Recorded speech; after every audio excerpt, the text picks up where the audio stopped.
Hey guys, നമുക്കേ മുട്ട മേടിക്കാൻ പോകാം. മുട്ട മേടിച്ചിട്ട് ഒരു ഓംലേറ്റ് ഒക്കെ അടിച്ചിട്ട് ഫുഡ് അടിക്കാം. വാ. ചേച്ചി പച്ചക്കറി മാത്രമേ കഴിക്കുകയുള്ളൂ, ഇറച്ചി മീനും മുട്ടയൊന്നും കഴിക്കാറില്ലേന്ന് ചിലർ ചോദിക്കലുണ്ട് കേട്ടോ. ഞാൻ എല്ലാം കഴിക്കും ഗൈസ്, എനിക്കെല്ലാം ഇഷ്ടമാണ്.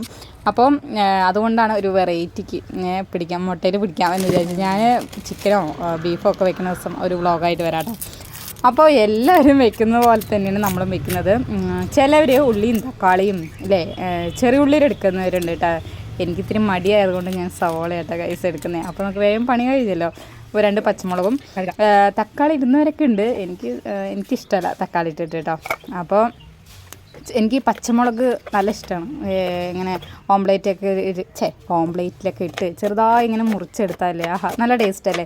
പ്രത്യേകിച്ച് ഈ തട്ട് കടയത്തെ ഓംലേറ്റ് ഒരു വേറെ ടേസ്റ്റ് തന്നെയല്ലേ. അതെന്താണെന്നറിയില്ല, ഒരു മണമായാലും ശരി, ടേസ്റ്റ് ആയിരുന്നു വേറെ തന്നെയാണ്. നമ്മൾ എത്ര തന്നെ വീട്ടിലുണ്ടാക്കിയാലും ആ ഒരു ടേസ്റ്റൊന്നും കിട്ടില്ല കേട്ടോ. അപ്പോൾ ഞാൻ മക്കളുണ്ട് കേട്ടോ. അപ്പോൾ ഞാൻ അപ്പനും അമ്മയും ഞാനും ആണ് ഉള്ളത് ഇപ്പോൾ വീട്ടിൽ. പിള്ളേർ സ്കൂളിൽ പോയി. അപ്പോൾ ഞാനൊരു 3 മുട്ടയെടുത്ത് ഒരു സവോളയും ഒരു 2 പച്ചമുളകും ഇട്ടു കേട്ടോ. പിന്നെ കുറച്ച് ഉപ്പൊക്കെ ഇട്ട് നന്നായിട്ട് മിക്സ് ചെയ്യും. പിന്നെ മഞ്ഞൾപ്പൊടി ഇടുന്ന ആൾക്കാരുണ്ട്, പിന്നെ വെറൈറ്റിക്ക് മീറ്റ് മസാല ഇടുന്ന ആൾക്കാരുണ്ട്. എൻ്റെ ചെറിയച്ഛനെ ഞങ്ങളുടെ ചെറുപ്പത്തിൽ കേട്ടോ മുളക് പൊടി, മഞ്ഞൾപ്പൊടി, മല്ലിപ്പൊടി ഉള്ള പൊടികളെല്ലാം ഇട്ടിട്ട് നമുക്ക് മുട്ട ബുൾസൈ അടിച്ച് തന്നിട്ടുണ്ട്. എനിക്ക് അതിനോടൊന്നും അത്ര വലിയ ഇഷ്ടമില്ല. ചിലർ ഒരു വെറൈറ്റിക്ക് അങ്ങനെയും ചെയ്യുന്നവരുണ്ട്, ഒരു വേറെ ടേസ്റ്റാണ് അതിന്. അപ്പോൾ അങ്ങനെ ചെയ്യുന്നവർ മസാലയൊക്കെ ഇട്ടിട്ട് ഓംലേറ്റ് അടിക്കുന്നവരുണ്ടെങ്കിൽ ഒന്ന് കമൻറ്റ് ചെയ്യണം കേട്ടോ. അപ്പോൾ ഗ്യാസിൽ വെക്കാം, പക്ഷേ ഒരു വെറൈറ്റിക്ക് എനിക്ക് അടുപ്പിൽ ഫുഡൊക്കെ ഉണ്ടാക്കിയിട്ട് കഴിക്കാൻ ഒരു വേറെ ടേസ്റ്റാണ് കേട്ടോ. എനിക്ക് ഭയങ്കര ഇഷ്ടമാണ്.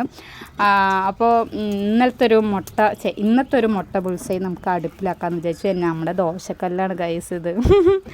അപ്പോൾ നല്ല രസമില്ലേ അടുപ്പിലൊക്കെ ഫുഡ് ഉണ്ടാക്കി കഴിക്കുക. അതിൻ്റെ ഒരു ടേസ്റ്റ് വേറെ തന്നെയാണ് കേട്ടോ.